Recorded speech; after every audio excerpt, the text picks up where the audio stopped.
सभी का स्वागत है मेरे YouTube चैनल में द केमिस्ट क्लब। हम लोग अभी तक बात करते आ रहे थे कार्बोक्सिलिक एसिड्स की।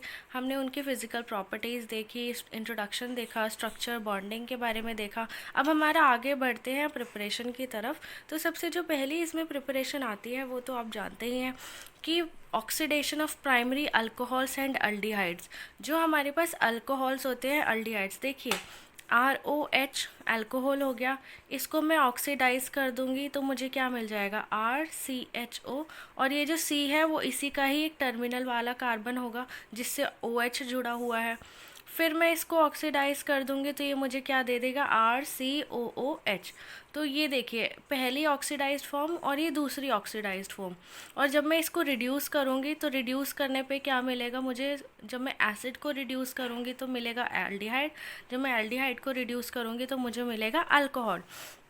तो देखिए ये इसकी ऑक्सीडाइज्ड फॉर्म हो गई और एक इसकी रिड्यूस्ड फॉर्म हो गई। तो अब देखिए हमें यहाँ तक पहुँचना है, तो पहला क्या कर सकते हैं हम, ऑक्सीडेशन ROH की या RCHO की। तो वो ही मैंने यहाँ पर किया है, oxidation of primary alcohols and aldehydes with acidic KMnO4 और एसिडिक K2Cr2O7। देखिए एसिडिक KMnO4 को बोलते हैं पोटेशियम पर मैंगनेट, ठीक है। और K2Cr2O7 को कहते हैं पोटेशियम डाइक्रोमेट। तो डाई क्यों बोला है हमने, क्योंकि यहाँ पे Cr2 दो है Cr, और यहाँ पर Mn एक ही था तो पर मैंगनेट, ठीक है। और देखिए 8 क्यों आया है, क्योंकि यहाँ पर ये क्या है, ये इसकी ऑक्साइड है। ऑक्साइड के साथ कई बार हम 8 ही लगाते हैं और ये अनायनिक पार्ट होता है, Cr2O7 2-, तो ये 8 इसलिए लगाते हैं। और जैसे ही सिमिलरली यहाँ पर MnO4-, ठीक है, तो 8 हमने इसलिए लगाते हैं। जब अनायन होता है तो 8 आता है, जैसे सल्फेट होता है SO4 2-, वैसे ही पर मैंगनेट और डाइक्रोमेट। मेरा थोड़ा गला ठीक नहीं है सो माफ़ कीजिएगा। सॉरी। आगे इसको हम कैसे करते हैं, देखिए बेसिकली जो परमैंगनेट और पोटेशियम डाइक्रोमेट होते हैं, ये जो होते हैं ये बहुत ही स्ट्रॉन्ग ऑक्सीडाइजिंग एजेंट होते हैं। स्ट्रॉन्ग ऑक्सीडाइजिंग एजेंट से मेरा क्या मतलब है कि इनके अंदर बहुत ज़्यादा टेंडेंसी होती है कि जल्दी से इनको कोई ऐसी चीज़ मिले जो इनको आसानी से इलेक्ट्रॉन्स प्रोवाइड कर दे, ठीक है। तो ROH क्या होता है, ROH क्या है, सबसे ज़्यादा लोवेस्ट रिड्यूस्ड फॉर्म है किसकी, एसिड की। ये सबसे हाईएस्ट ऑक्सीडाइज्ड फॉर्म है और ये सबसे लोवेस्ट रिड्यूस्ड फॉर्म है।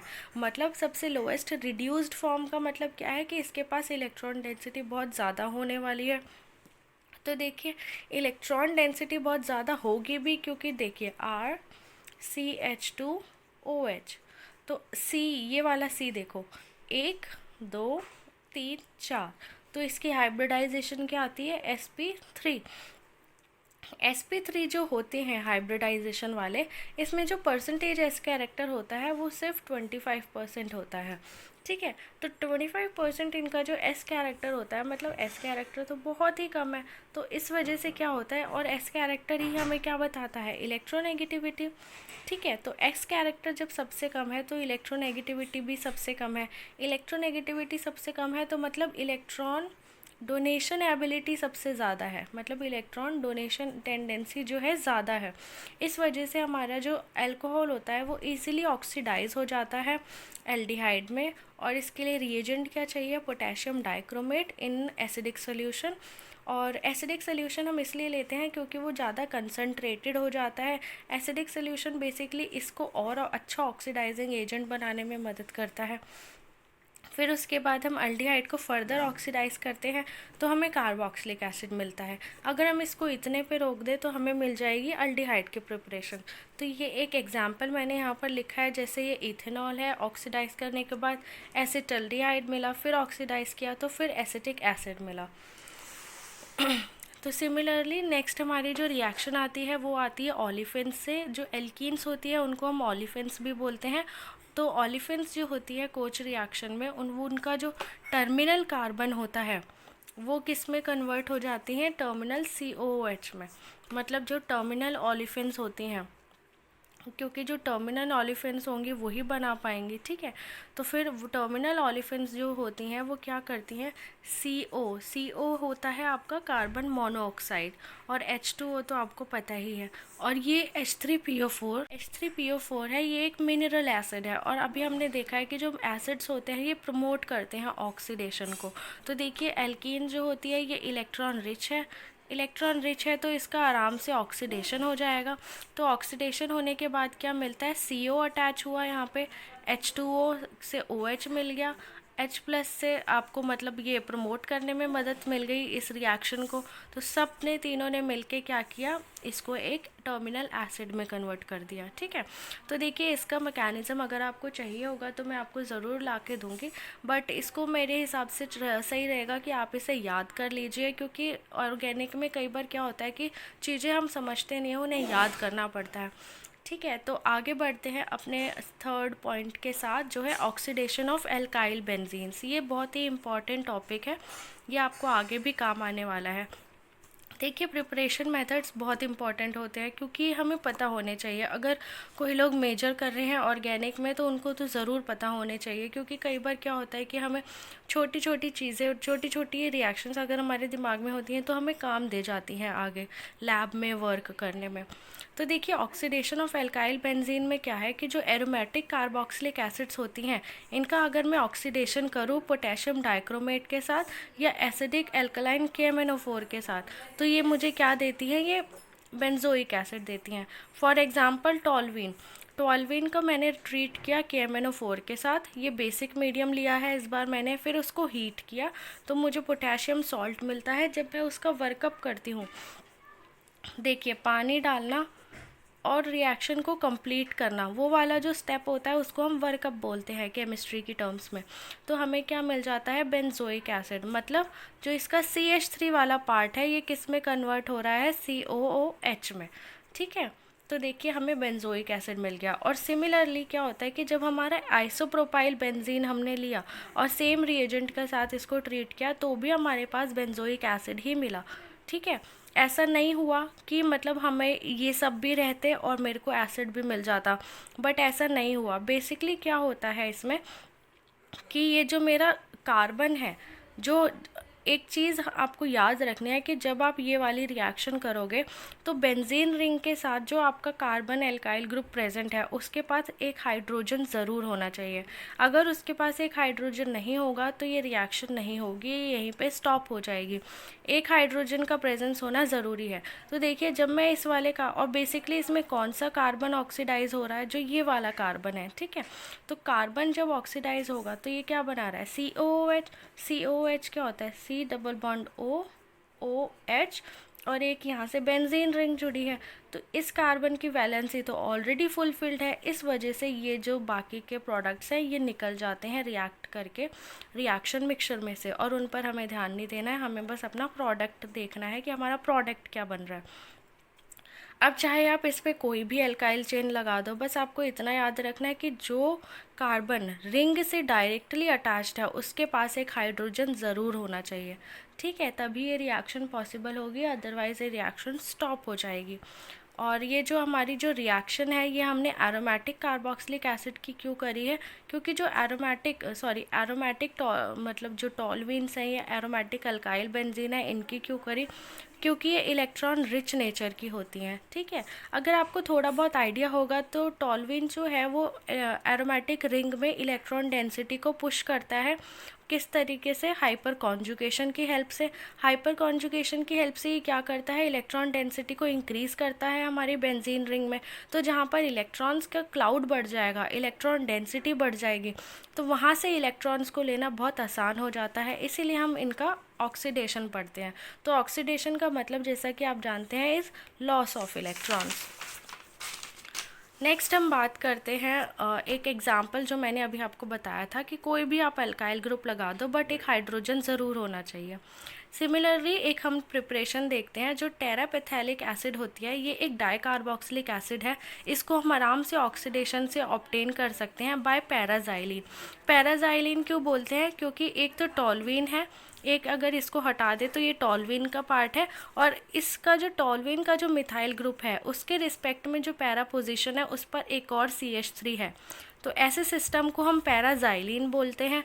ऑर्थो मेटाजाइलिन्स भी होते हैं, उन पे आप एक के रिस्पेक्ट में अगर मैं यहाँ पर CH3 लगा दूँगी तो आपका मेटाजाइलिन हो जाएगा, अगर मैं यहाँ पर CH3 लगा दूँगी तो आपका ऑर्थोजाइलिन हो जाएगा।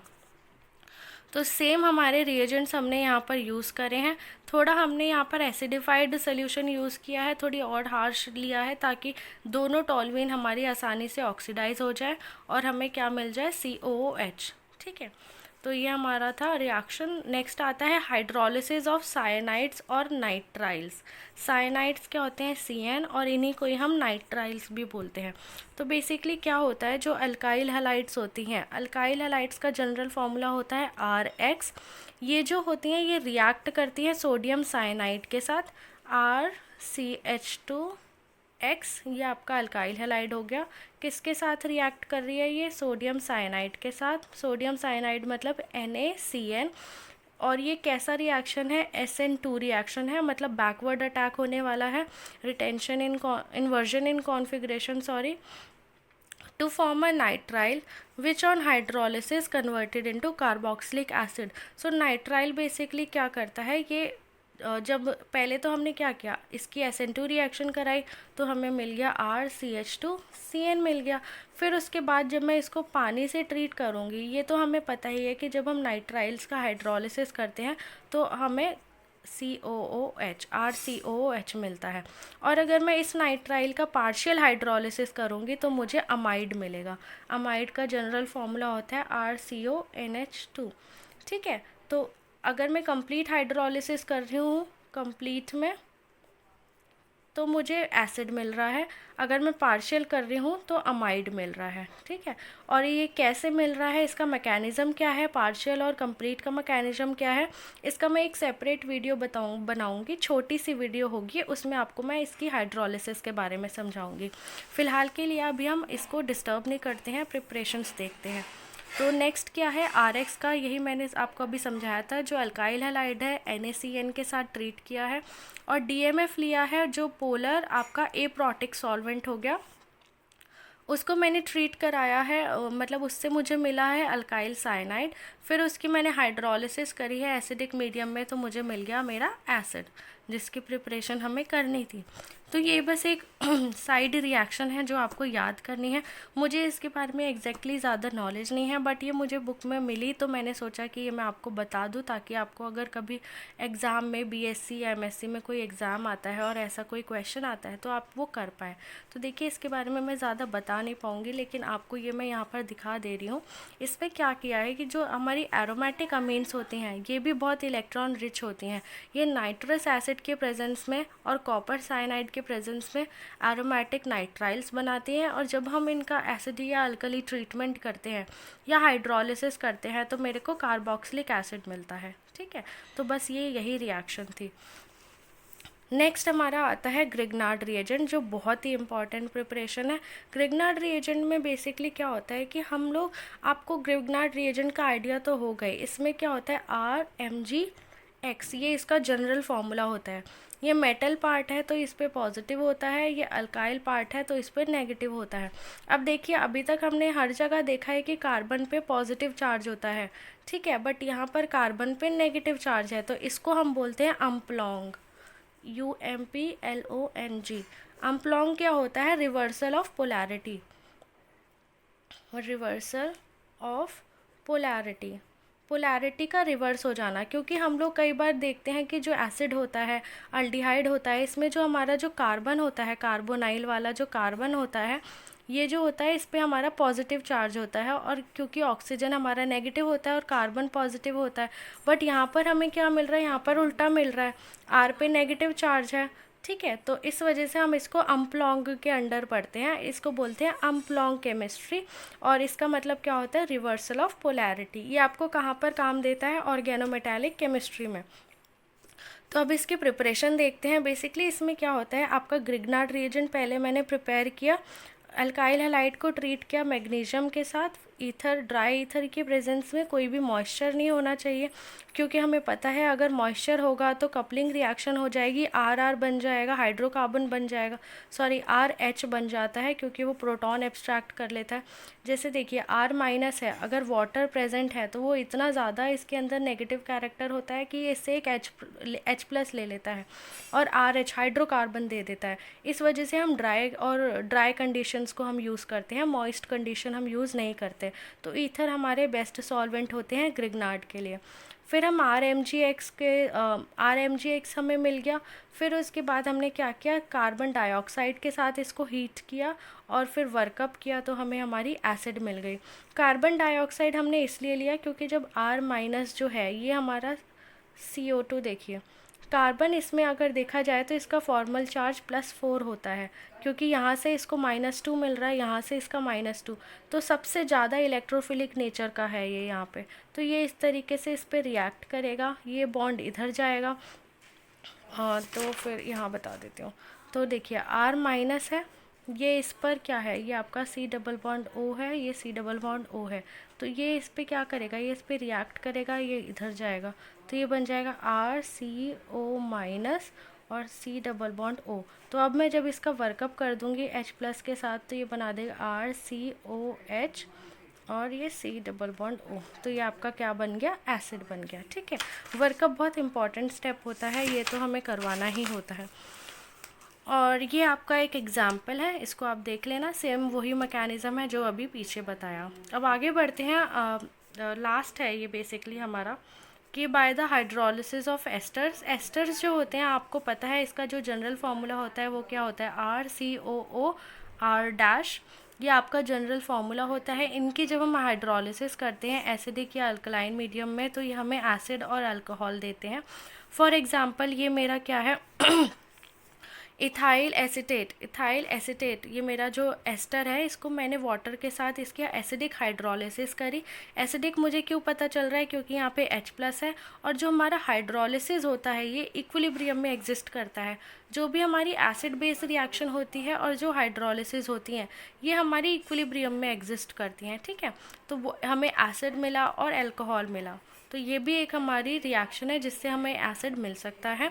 और आपने कई बार देखा होगा कि कुछ कुछ एसिड के डेरिवेटिव्स होते हैं, जैसे आपका असाइल हलाइड हो गया, आपका अनहाइड्राइड हो गया। बेसिकली क्या है, आपका RCO वाला पार्ट तो सेम है, RCO वाला पार्ट सेम है, बट डिफरेंस कहाँ पर आ रहा है, RC डबल बॉन्ड OH, ये आपका एसिड होता है।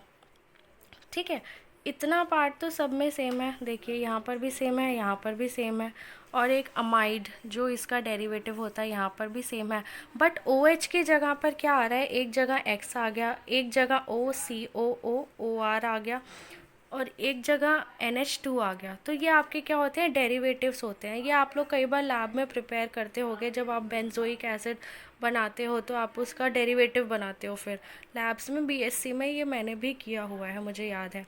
तो जब आपने इसकी वाटर से हाइड्रोलिसिस करी एसिडिक या बेसिक मीडियम में और फिर इसका वर्कअप करते हो तो आपको RCOOH मिलता है, मतलब आपको एसिड मिलती है। सिमिलरली यहाँ पर भी जब आप इसका वर्कअप करते हो तो आपको एसिड मिलता है और NH3 मिलता है। Acid amides are not easily hydrolysed with water. ये आपका एसिड अमाइड है, ये ईजिली हाइड्रोलाइज नहीं होता है वाटर के साथ, but hydrolysed easily on heating with dilute acids और अल्कली। देखिए यहाँ पर मैंने कोई हीटिंग का प्रोसेस यूज़ नहीं किया, यहाँ पर सिर्फ मेरी बेसिक कंडीशन थी और वाटर था। बट जो एसिड अमाइड्स होती हैं ना, ये आपका इजीली हाइड्रोलाइज नहीं होती हैं। क्यों? क्योंकि जो हमारा ये जो कार्बन होता है ना, ये उतना ज़्यादा इलेक्ट्रोफिलिक नेचर का नहीं होता है। इसके बगल में नाइट्रोजन प्रेजेंट है जिसके पास लोन पेयर ऑफ इलेक्ट्रॉन है। ये लोन पेयर ऑफ इलेक्ट्रॉन क्या करते हैं, ये इधर इलेक्ट्रॉन को पुश करेगा, ये इधर इलेक्ट्रॉन को पुश करेगा। तो बेसिकली क्या होता है कि कार्बन पे जो मेरा इलेक्ट्रोफिलिसिटी होनी चाहिए वो कम हो जाती है, तो इस वजह से इसकी हाइड्रोलिसिस थोड़ी मुश्किल हो जाती है। इस वजह से हमें थोड़ी हार्श कंडीशंस यूज़ करनी पड़ती हैं, जैसे एसिड हो गया उसके साथ फिर थोड़ा हीट भी कर रहे हैं, तो इस वजह से हमें इसको थोड़ा ज़्यादा एक्सटेंट तक लेके जाना पड़ता है। सो दोस्तों, ये सब हमने बात करी अपने आज के जो हमारा टॉपिक था, प्रिपरेशन ऑफ कार्बोक्सिलिक एसिड्स। मुझे उम्मीद है कि आपको ये सब चीज़ें पसंद आई होगी। बाकी नेक्स्ट में मैं आपको थोड़ा बताऊंगी कि आपको हाइड्रोलिसिस कैसे होती है, किसकी, आपकी नाइट्राइल्स की हाइड्रोलिसिस के बारे में बात करेंगे हम। और जो आपका एसिड अमाइड है, इसके बारे में मैं बताऊंगी कि आपकी हाइड्रोलिसिस कैसी होनी चाहिए। ठीक है। So thank you so much guys. आप मेरी वो वीडियोस को देखते रहिएगा और मुझे बताइएगा कि आपको ये पसंद आ रही हैं कि नहीं, और अगर पसंद आ रही हैं तो प्लीज़ इसको सब्सक्राइब और शेयर कीजिएगा। Thank you so much.